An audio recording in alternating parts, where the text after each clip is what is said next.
আল্লাহর পথে দান করার যে আয়াত আল্লাহ বললেন, এই ইনফাকের মাধ্যমে সম্পদ বৃদ্ধি পায়।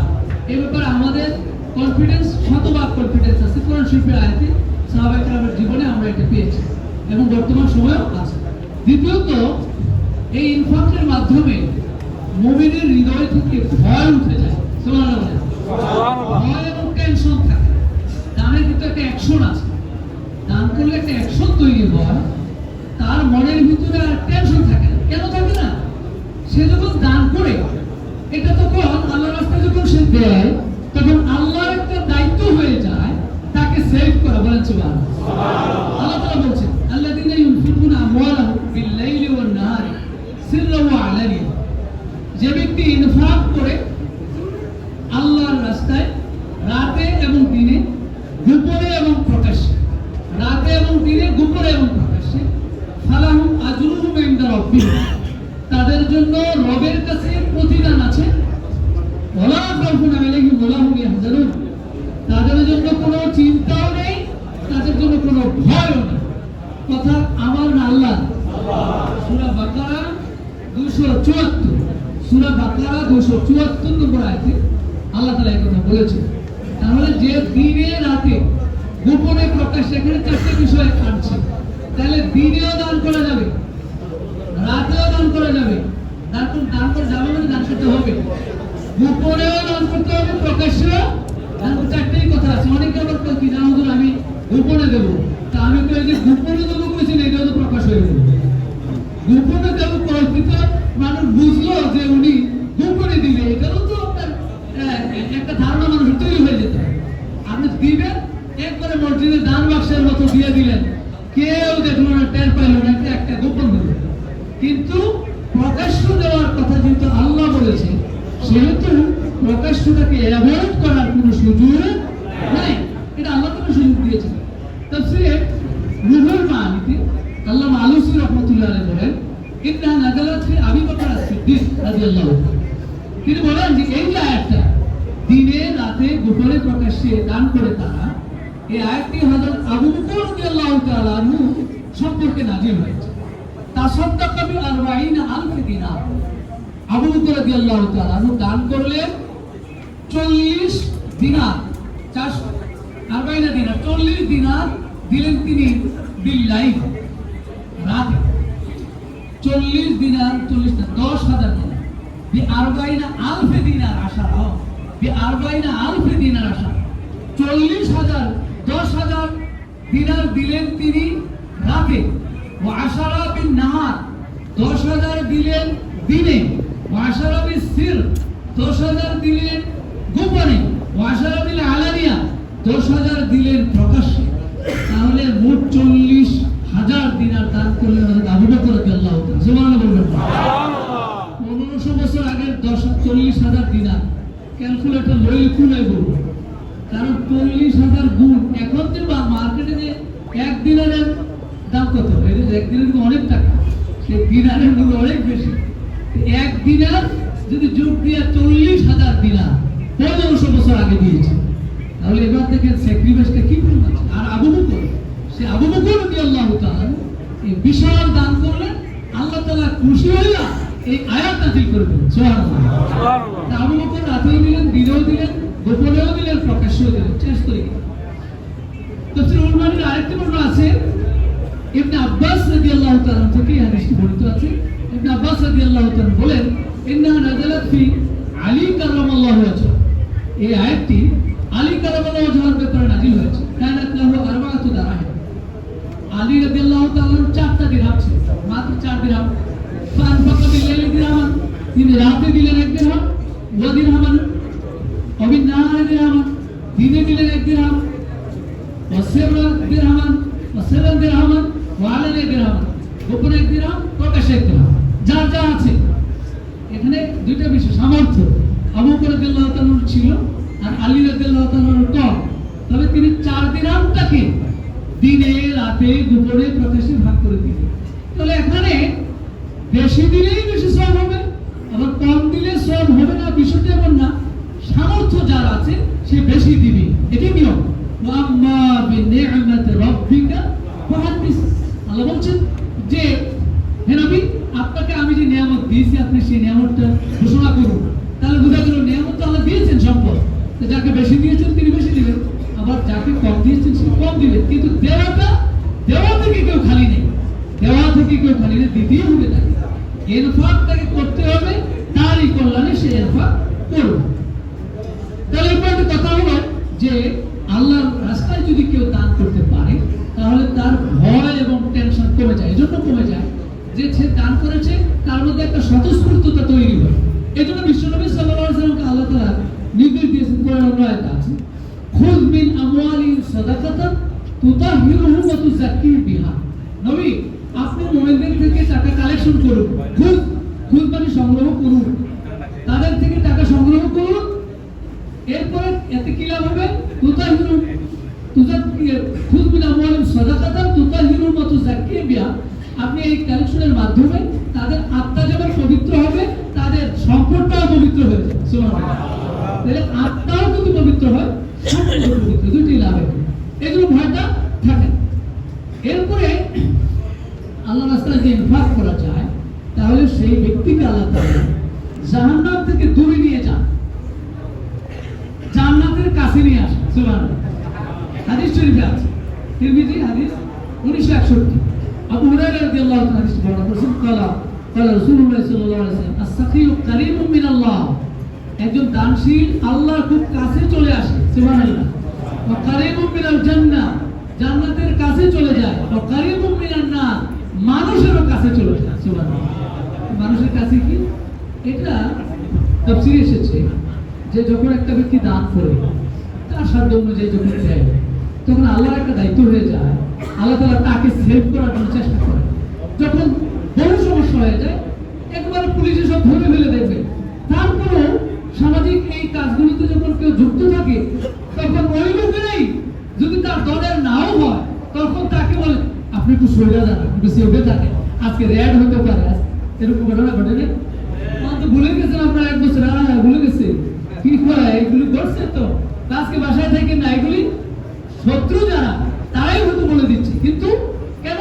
ওই যে তার কিছু ভালো গুণ আছে, তার সে মানুষকে সহযোগিতা করে, তার ভালো গুণগুলোর কারণে অনেক সময় তাকে সতর্ক করে দেয়। এই জন্য বলা হয়েছে কারীবুম মিনান নাস, সে মানুষের খুব কাছে চলে আসে। বাঈদুম মিনান নার, জাহান্নামের আগুন থেকে সে অনেক দূরে চলে যায় যে দান করতে পারে। সুবহানাল্লাহ। আল বাখিল, আর কৃপণ ব্যক্তি, বাঈদুম মিনাল্লাহ, আল্লাহ থেকে দূরে, বাঈদুম মিনাল জান্নাহ, জান্নাত থেকে দূরে, বাঈদুম মিনান নাস, মানুষ থেকেও দূরে, কারীবুম মিনান নার, জাহান্নামের কাছে চলে আসে। ওয়ালা জাহিলুন সাখিয়ুন আহাব্বু ইলাল্লাহি মিন আবিদিন বাখিল। গুরুত্বপূর্ণ মেসেজ এখানে। আল্লাহ রাসূল বলেন মূর্খ দানশীল ইবাদতকারী কৃপণ থেকে উত্তম। মূর্খ মানুষ ইবাদতটা তো খুব বেশি নাই, কিন্তু দানের ক্ষেত্রে আগে আছে। এরকম মানুষ আছে না? দানের ক্ষেত্রে আগে, যে হুজুর ঠিক আছে আমার যা আছে। আবার খুব আগে ইবাদত করে দিনে রাতে তাহাজ্জুদ মিস টাইম 10 টাকা পকেটে বাইর করতে কষ্ট হয়, যদি কোন রকম বাইর করেও এরপরে কইলাটা কাফের কি করলাম আজকে 500 টাকা দিয়ে নিলাম, এরকম একটা আতঙ্ক থাকে, টেনশন কাজ করে। এই জন্য রাসূলুল্লাহ এটা বলেছেন যে দিতে পারে এটা আল্লাহর কাছে প্রিয় কাজ, ইবাদতকারীর চেয়ে এটা উত্তম, যদি সে জাহেল মূর্খ হয়। তাহলে যে ব্যক্তি বেশি বেশি দান করতে পারে সে আল্লাহর খুব কাছাকাছি চলে যায়।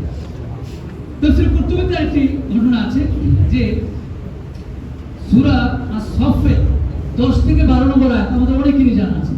ইয়া আইয়ুহাল্লাযীনা আমানু হাল আদুল্লুকুম আলা তিজারাতিন তুনজীকুম মিন আযাবিন আলীম তু'মিনুনা বিল্লাহি ওয়া রাসূলিহি ওয়া তুজাহিদুনা ফি সাবিলিল্লাহি বিআমওয়ালিকুম ওয়া আনফুসিকুম। তোমাদেরকে এমন একটি ব্যবসার সন্ধান আমি কি দেব না যেটা যন্ত্রণাদায়ক শাস্তি থেকে তোমাদেরকে রক্ষা করবে? তোমরা আল্লাহ রাসূলের প্রতি ঈমান আনো আর জিহাদ করো আল্লাহর রাস্তায় মাল দিয়ে এবং জান দিয়ে। আগে মাল না জান? এখানে কিন্তু আগে মাল, বিআমওয়ালিকুম ওয়া আনফুসিকুম, আগে মাল, এরপর হলো জান। ওই যে একটা বলছিল না ছিনতাইকারী ধরছে যে চাচা জান দিবেন না মাল দিবেন? জান দিবা না মাল দিবা? কই আমার জান নিয়ে নাও, মাল নিও না, মাল নিলে বুড়া বয়সে খাবো কি? বুড়া বয়স কিন্তু জান গেলে তো বুড়া বয়সই শেষ। কিন্তু মালের প্রতি মহব্বতটা, মালের প্রতি তার অ্যাট্রাকশন, আর জান গেলে যাক আমার মাল থাকুক, এটা মানুষের এটা অবস্থা।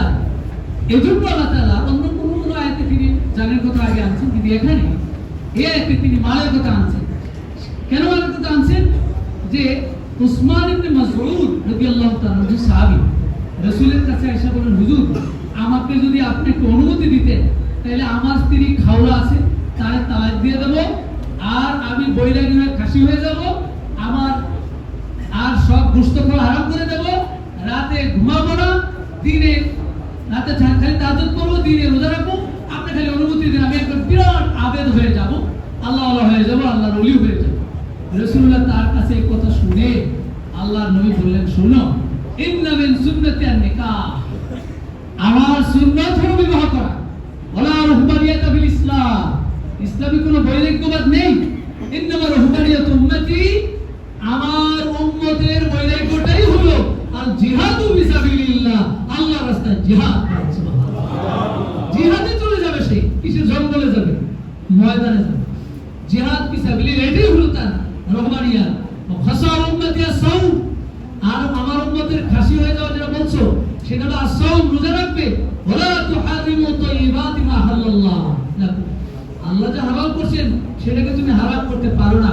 আমি সুন্নতি আনামু, আমার সুন্নাত হলো আমি ঘুমাবো, ঘুমাই, ও আকুমু, নামাজ পড়ি, ও উফতিরু, রোজা রাখি, রোজা ভাঙি, ও আসুমু, রোজা রাখি, ফামান আলামা সুন্নতি ফালাইসা মিন, যে আমার সুন্নতকে লঙ্ঘন করে সে আমার উম্মত হতে পারে না। তখনই আল্লাহ তাআলা এই আয়াত নাযিল করলেন, হাল আদুল্লুকুম আলা তিজারাতিন তুনজিকুম মিন আযাবিন আলীম, তোমাদেরকে যন্ত্রণাদায়ক শাস্তি থেকে যা রক্ষা করবে আমি কি বলবো, সেই ব্যবসাটার নাম হলো আতুজাহিদুনা ফি সাবিলিল্লাহি বিআমওয়ালিকুম ওয়া আনফুসিকুম। এরপরে আমি সময় শেষ হয়ে আসছে, আমার কথাও বনে গেছে, তারপর আমি আরেকটু সামান্য একটু কথা বলবো। সেটা হলো যে যে ব্যক্তি দিতে পারে, দান করতে পারে, আল্লাহর ফেরেশতারা তার জন্য দোয়া করে। সুবহানাল্লাহ, আল্লাহর ফেরেশতারা দোয়া করে। সহিহ মুসলিম 2226 নম্বর হাদিস।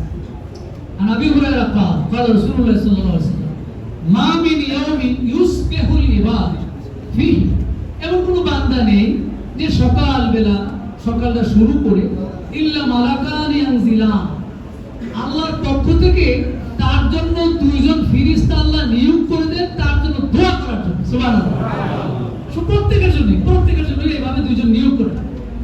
ফায়াকুল আহাদুহুমা, একজন ফেরেশতা বলে, আল্লাহুম্মা, হে আল্লাহ, আতি মুনফিকান খালাফা, আল্লাহ যে দান করে তাকে আপনি বেশি বেশি বাড়ায় দেন। সুবহানাল্লাহ, দুইজন ভাই মুরাকাবায় গেছে, মুরাকাবা বোঝা, এটা পিশাবের দরবারে হলে মুরাকাবা, আমরা তো পিশাব না, আমরা পিশাবের দরবারে ঘুমাইতে হয়, পিশাব বলে চোখ বন্ধ করে জিকির শুরু করে, আর আমাদের চোখ খোলা রাখতে হয়। খেয়াল করছেন কিনা? এখন তো সব বন্ধ করছেন, কিন্তু এমন সময় গেছে সব বন্ধ করার কায়দা না, কোন দিক থেকে কে আসে এসে কেবল চলে ঘুমাই কোন সময়, এখন একটু আরাম পাচ্ছেন, ঘুমাই চোখ খুলেন, সবাই চোখ খুলে খুলে রাসূলের হাদিসটা শুনেন, মুসলিম শরীফের হাদিস। রাসূল বলেন প্রত্যেক ব্যক্তির জন্য দুইজন ফেরেশতা আল্লাহ নিয়োগ করে দেন। ফেরেশতা এসে একজন বলে, আল্লাহুম্মা, আল্লাহ, আতি মুনফিকান খালাফান, যে মুনফিক অর্থাৎ দানকারী যে আছে আল্লাহ তাকে বাড়ায়। সুবহানাল্লাহ, আর ওয়ায়াকুল আখার, আরেক ফেরেশতা বলে, আল্লাহুম্মা আতি মুমসিকান তালাফা, আল্লাহ যে কৃপণ দিতে চায় না তার জন্য আপনি ধ্বংস করে দেন। নাউযুবিল্লাহ। তাইলে ইনফাক করলে লাভ, আর ইনফাক না করে আটকাইয়া রাখলে লস। সুতরাং আসুন আমরা শেষ করে দিই। সেটা হলো যে এই সূরা বাকারার 261 নম্বর আয়াতের আলোকে আমরা যা বুঝলাম যে আসলে আল্লাহর রাস্তায় দিলেই লাভ। ঠিক আছে কিনা? কথা বল, আল্লাহর রাস্তায় দিলে। এখন বলে আল্লাহর রাস্তা কোনটা? এই আল্লাহর রাস্তার ব্যাখ্যা তাফসীরের কাসির খুলে আপনি পাবেন। যত জায়গায় কোরআন শরীফ ইউনফিকুনা ফি সাবিলিল্লাহ বারবার বলা হয়েছে আল্লাহর রাস্তা ফি সাবিলিল গুজাত, ফি সাবিলিল জিহাদ। দুইজন মুফাসসির হলো আব্দুল ইবনে আব্বাস বলেছেন ফি সাবিলিল জিহাদ। আল্লাহর রাস্তা বলতে কোরআনের যত জায়গায় দানের কথা আসছে সবগুলো হলো জিহাদের পথে দেওয়া। এখন জিহাদ কি আমাদের দেশে আছে? জিহাদ নাই, জিহাদ আছে। এবং কঠিন জিহাদ। এই জিহাদটা বলেন বেশি দিন নাই, মাস ছয়েক আছে একটা বড় জিহাদ আসতেছে। এই জিহাদটার নাম তলোয়ার নিয়ে না, তলোয়ার নিয়ে না, এটার নাম হলো বেলট যুদ্ধ বলে। কি বলে? বেলট যুদ্ধ। এই বেলট যুদ্ধটা একটা বিরাট জিহাদ। আমরা একটা সুন্দর, সুখী, সমৃদ্ধশালী, দ্বীনি পরিবেশ সমৃদ্ধ তাকওয়াবান নেতৃত্ব কায়েমের জন্য একটা সুযোগ আসতেছে। এই সুযোগটা হলো বড় জিহাদ। সুতরাং ইনফাক ফি সাবিলিল্লাহ বললেই আল্লাহর রাস্তায় জিহাদ, সাবিলিল জিহাদ, জিহাদের পথে দান। সেই জন্য জিহাদের পথে দান করলে, আল্লাহর পথে দান করলে সম্পদ বাড়ে। দ্বিতীয়ত হলো আল্লাহর পথে দান করলে মানুষের মনের ভয় এবং পেরেশানি দূর হয়ে যায়। তৃতীয়ত ফেরেশতারা আল্লাহর পথে দানকারীর জন্য দোয়া করতে থাকে। আসুন আমরা সিদ্ধান্ত নেই আল্লাহর উপর ভরসা করে যার যতটুকু সামর্থ্য আছে সেই সামর্থ্য নিয়ে এই যুদ্ধের মাঠে আমরা আমাদের অর্থ ব্যয় করার চেষ্টা করি। আল্লাহ তৌফিক দান করে বলি আমিন।